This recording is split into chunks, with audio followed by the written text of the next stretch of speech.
This might just be the best drip coffee pot I have ever used. And believe me when I say I know what I'm talking about when it comes to coffee.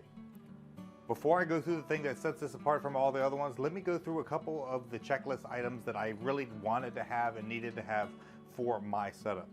First is going to be the detachable water on the side.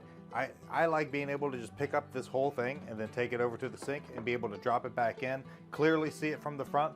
I really like this feature. My last one had that feature, but I couldn't see it on the front. It was on the side, and it was hard for me to see on the side, so I really like that. I also really liked that it had the iced coffee feature, which was solid. The other part that I really wanted was I like the craft way better than I like a heating element on the bottom, because the heating element just makes the coffee bitter and gross, and I like that it keeps it hot for a long period of time, and it doesn't really detract on the flavor too bad. So I'm able to drink this even in the afternoon, and it's usually really good.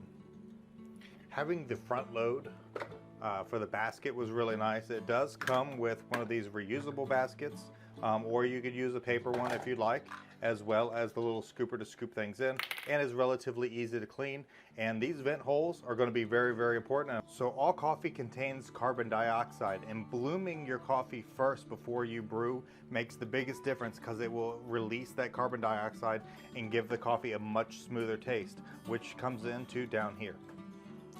This pot is going to bloom your coffee automatically and release that carbon dioxide, giving it a much better taste. Now, it does add an extra 3 to 4 minutes to the process for the blooming, so if you need to, you could always press time saver and it does not bloom the coffee, and it's going to brew just like almost every other coffee pot that you have out there. But let me tell you, the difference is night and day.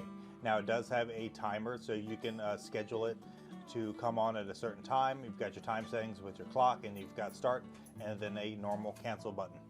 Now, if you're like me, I actually get up at a little bit different times in the mornings, so I just press my start button. I used to use the timer when I work construction, but I don't anymore.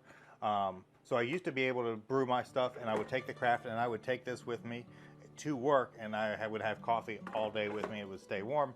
But now that I work from home, it's still nice to have this here. A tip and something that I use is I have their instant hot water machine, and I fill this thing up with hot water each morning, and this pre-warms the craft before I use it, which makes the craft stay hot way longer. Well, like I said, it's not necessary, it's just something nice. If you can, it's nice to be able to do. But outside of being functional, the aesthetics I think looks really good.